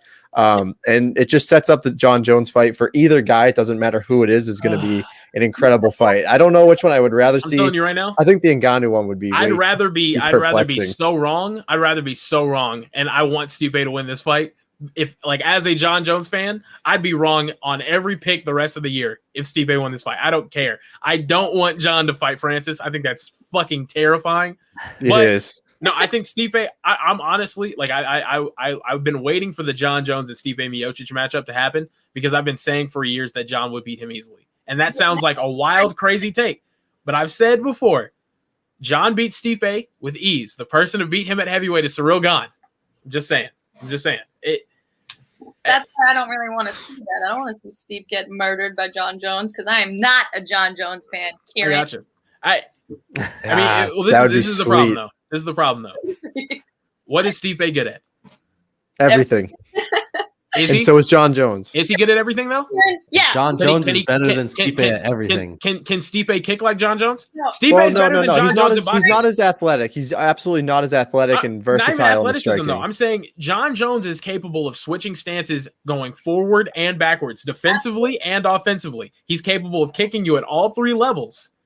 Yeah. And he's defensively responsible at moving and in the clinch, everything. Like, now listen, man, Jon Jones is the GOAT. He can do everything. He can do everything. Sorry, Stipe could not. Yeah, I love Stipe. I think he's amazing. But I think you've been knocking out a bunch of older guys, and now you're going to have an influx of young, very talented fighters in there. I think that's why I don't want to fight Jon Jones. I think Jon Jones would hurt my boy. Yeah, it's tough. Well, Jon, he's going to get hurt Saturday, my friend. Also, oh no, yeah, that's what I'm saying. It's tough. Yeah. We say that about Stipe, but then you look at Jon Jones in his last 2 fights. Didn't really wow. Potentially lost to Santos. I feel like Jon Jones. Well, okay. I think Jon Jones is bored. I think that he's taking this way more it's a question of motivation. Look at how Jon Jones fought Glover Teixeira versus how he fought Daniel Cormier. 2 completely different fights. You get what I'm saying? Look at how he fought OSP, and then he goes and head kicks Daniel Cormier. You know what I'm saying? Like it's a question of motivation, and I think he's struggling for motivation. I mean, look at the shape he comes in against Thiago Santos versus the shape that he comes in against DC. You know, it's. I mean, you can say drugs and all this other stuff. But also, okay, let's say Alexander Gustafsson, fight that he pissed. Well, I mean, like he had the Ostarine thing or whatever, but I don't know. Take the drugs out of it. Jon Jones, I think it's a matter of motivation. Also, the Thiago Santos fight. We're talking about fight. How many shots did Jon Jones seriously attempt in that fight? 1, 2, against a guy with no legs. Literally, you know what I'm saying? Legs. I think he's been doing this his entire career, and I think he's got to snap out of it, especially as he moves up a weight class. But he tries to beat people at what they're best at. Why on earth would a 6'4" guy with an 84-inch reach spend the majority of the fight, that first fight with Daniel Cormier, in the pocket? Why? That plays into DC's advantages. And what did he do? Out-hustled him and out-wrestled him. Why would he fight Glover Teixeira in the pocket? A guy that's only chance to win was with these slow-ass punches in the pocket because he wants to outdo him in that area. Why would he go out and take down Chael Sonnen, who can't strike anywhere near close to him? Because he wants to beat them at what they're best at. Right. That's the kind. I mean, Jon Jones is a sociopath. I'll say that till the day I die. He is fucking insane. He's something. That's all. I cannot wait to see him fight the winner of this fight. I think it's gonna be crazy. If it's Francis, I'm terrified. If it's Stipe, I'm excited. But, I agree with that. That's the opposite for me. Like if it's Francis, bring it on, dude. I don't know if there's any amount of money you could pay me to fight Francis Ngannou. Boy. ridiculous punches are just like I said, I love Francis because I get the Mike Tyson effect from him. I will pay $70 to watch him fight, and I don't care if it lasts 5 seconds because just the Overeem knockout alone, the toes. I'll never forget the commentary. His toes are curled, like Joe Rogan screaming, "His toes are curled!" Like that is just the funniest shit ever. And it was just, I mean, he is that freaking violent. Scary. Yeah, hey guys, I'm still here. Sorry. Just gonna make my pick here. What I think is gonna happen is I think at the end of this, after this fight, Stipe is gonna need an IV drippy. God, I screwed it up. IV drippy. God. Well, this is what happens. I'm cold. I'm on ice. We've been talking too much. Start again. Okay. I'm not gonna cut it, but you can do it again. All right. I think what's gonna happen after this fight is Stipe is gonna need an IV drippy. Francis gonna run away with this one. Francis knockout. Bunny, did you have Francis as well? No, she had Stipe. Oh, hell yeah. 2 KO. All right, at least I got someone here. Kevin Inspire asked, can he ask a question when we're done with the card? Well, we are officially finished with the card, so you may ask a question. Go ahead. Raheem says, I saw John Jones at an AutoZone in Arizona in 2019, and we waited in my Honda Accord doing yee. I don't know what the hell that is. Coke. Okay, Coke. Makes sense. Gotta give you guys the urban slang, While he was getting his car parts back, not surprising. Jones doesn't have a Coke problem, to be honest. I did way more than what? At least those are new, Yeah. Oh man. Who do you all see as a Hall of Fame in each division? Like every now? division? Kev, that's a tall glass to fill. That might be for another podcast. I mean, 55 could be heavyweight Stipe, light heavyweight John Jones. Basically, all the champs, like the automatic. Max Holloway, featherweight. So Aljamain Sterling, Hall of Famer. Ooh. Yeah, no, say it. Good point. No. Say it. You want to say it. I'm not going to say it. No, you can say it. Amanda Nunes. Aljamain Sterling. I'll do a quick rundown. Davison Figueiredo, I think he'll be a Hall of Famer. Peter Yan, I think has Hall of Fame, is going to be a Hall of Famer. Corey Sandhagen has Hall of Fame potential. I mean, TJ Dillashaw and Jose Aldo are pretty much already in there. I'm sorry. Frankie Edgar's going to be in the Hall of Fame. Yes. Alexander Volkanovski is a Hall of Famer. Max Holloway's a Hall of Famer. Brian Ortega might end up being a Hall of Famer. Max Holloway? No, I'm kidding, dude. I was like, what? No, I think Brian Ortega. I think Brian Ortega has Hall of Fame potential. I mean, shit, maybe even Zabit. Zabit's been inactive, but he's still unbeaten. I love Zabit. I love Zabit so much. Khabib, one of the pound-for-pound goats. Dustin Poirier is going to be a Hall of Famer. Connor's going to be a Hall of Famer. The winner of the Charles Oliveira Michael Chandler fight might even have a case for being Tony. No. That is on the edge. All right, I'll break it down like this. Tony Ferguson's last 3 or 4 wins, right? Tony Ferguson's last 3 wins. Kevin Lee are against Kevin Lee, Anthony Pettis, and Donald Cerrone. That's been his last 3 fights since 2016. Kevin Lee, Donald Cerrone, and Anthony Pettis. Yeah. I think Kevin Lee, Anthony Pettis, and Donald Cerrone have a combined 20 losses since 2016. Those are his last 3 wins. He hasn't defeated anyone currently ranked within the top 10. Oh, other than RDA, but that was in 2016. It's Cowboy Hall of Famer. Cowboy's going to be a Hall of Famer just because everybody loves him. He's been around the block, yeah. And his Brazilian Jiu-Jitsu is second to none. Come on, he's got to be a Hall of Famer. Yeah. I mean, so heavy. I think he could be. I mean, he had a nice run. Yeah, a ridiculous run. We're talking. Come on. Hook him, baby. What was the win streak? Like 12 he was on? Who, Cerrone? No, Tony. Tony's win streak was like was it 12? Raheem say, how did he beat them though? I mean, he got dropped by Pettis. I mean, he got dominated in the first round against Kevin Lee. I mean, a lot of his fights are like up and down. It's not like Khabib streak where it's just like dominance. I mean, he outlasts guys. I do agree that he has a claim to be a Hall of Famer though. I'll say that much. Yeah. Moving up to welterweight, Kamaru Usman, surefire Hall of Famer. Colby Covington has to get a couple more wins. Stephen Thompson has to get a couple more wins. Tyron Woodley's a Hall of Famer. He has enough title defenses for it. But Dana White doesn't like him, so he probably won't make it. Yeah, he probably won't make it. Middleweight, Izzy's a Hall of Famer. Robert Whitaker's a Hall of Famer. Yes. That's about it now. Yeah. Light heavyweight, Jan has a case to be a Hall of Famer. I mean, dude, he's a Hall of Famer. This is the thing though. He's gonna get some easy title defenses here. I mean, Glover Teixeira is his next. Don't sleep on Glover, man. I might even take Glover. I'm sound asleep on Glover Teixeira. I am not. Knocked the fuck out. I am knocked the fuck out. That means we got to bet. That means we got to bet on Glover because every time anyone's out on Glover, he somehow still wins. I'm sound asleep. I mean, who did he beat? I don't know. It's just the fact as soon as I saw him eat 3 straight uppercuts from Gustafsson, I've been out on him since then. I know he's gone on a win streak, but at the same time, I feel like he gets favorable matchups. Do you think Glover Teixeira is beating Dominic Reyes? No. Well, I don't think he beats anybody, but then he somehow beats them. I didn't think he was going to beat Thiago Santos. He can wrestle better than anyone, man. It's nothing but the fact that he's immortal. He just somehow he dies and then stays alive. He beat Thiago Santos, who I think was overrated after the John Jones fight. I agree. Because John really didn't care. That was the first injury fight.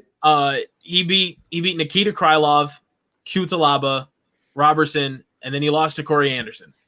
These guys aren't really anything special. I think Jan is going to get the recency bias, you know. Yeah, it's tough. I do think Glover is good though. To be that old and to still be you are top 5 in that division, but I think light heavyweight's not stacked. Ankalaev, maybe. Yeah, I don't. He needs. That is way down the road. he needs a lot of wins until we get there. Heavyweight, Stipe is a Hall of Famer. I think Francis Ngannou is a Hall of Famer. You don't knock as many people out as you have. I think Derek Lewis is going to be in the meme Hall of Fame. Oh my god. And saying it right now, Cyril Gane will be a future UFC Hall of Famer. After this old guard is gone, he's dominating. I'm with you. When we get to the women's divisions, Amanda Nunes. Yeah. Amanda Nunes is definitely a Hall of Famer. GDR, absolutely not. Holly Holmes. Absolutely not. Yeah. Holly Holmes is going to be a Hall of Famer. I mean, she's done everything. That's about it at 135. 125, Valentina is a Hall of Famer. Jessica Andrade could say she wins this fight. She's definitely a Hall of Famer. She gets 2 belts in 2 divisions. Weili Zhang, I think the UFC loves her so much that she'll be a Hall of Famer. Rose, probably going to be a Hall of Famer. Joanna, already in there. Joanna, Hondo P. Yeah. Kevin, we will get to this one in another show. We kind of did that, but yeah, I'm sorry. It was I tried to do it quick, guys. I'm sorry. That was good, perfect. But we will. Ashley Yoder and Jessica I, future Hall of Famers. The Snoozer Hall of Fame. Snoozer Monster Rat though, stud, huge fan. Monster Rat is hilarious. I thought you were saying she was a stud. Never mind. Yeah. You know what a stud is? Like wood? Like framing? No. like attractive? You know what a stud? No, a stud is diamonds? Another name for a masculine lesbian female. I didn't know that. We are way off. Yeah, like when you're building a house and there's studs. You're just like Monster Rat, stud. Okay. No, I had no idea. Oh my goodness, makes so sense funny. though. That goes way different ways with that. Oh meaning. god. Well, guys, I love the questions. I love them, and I swear that we will do a pod. Maybe we should do it live tomorrow or something like that. You want to do an impromptu live tomorrow? We can do one. Yeah. All right, so we'll do a live tomorrow. You guys can come back with these questions, and it will be any questions you have. We will answer them. But right now we're running at an hour 47 for our preview show. I gotta eat some dinner. So join us tomorrow, and we will answer these questions for you. But that's gonna do it for this show. Bunny, thank you for joining us. It's always a pleasure. Guys, check us out. Coffee and KO's 1 on all social media platforms. We are also on. Bunny's got the shirt there, the Coffee and KO shirt. Right. You can also check us out all podcasting platforms. We're also on YouTube. We're really pushing for the YouTube channel. Please go subscribe to the YouTube channel. And that's going to do it. Make sure you check out Sheath Underwear. Use promo code Coffee and KOs. Get 20% off your entire purchase. Your balls will thank you later. And don't forget to sheath your dagger. Everyone, take it easy. Enjoy 260. Wednesday, we got Tyson Chartier interview dropping. Don't miss that. Maybe. And we will see you all next time.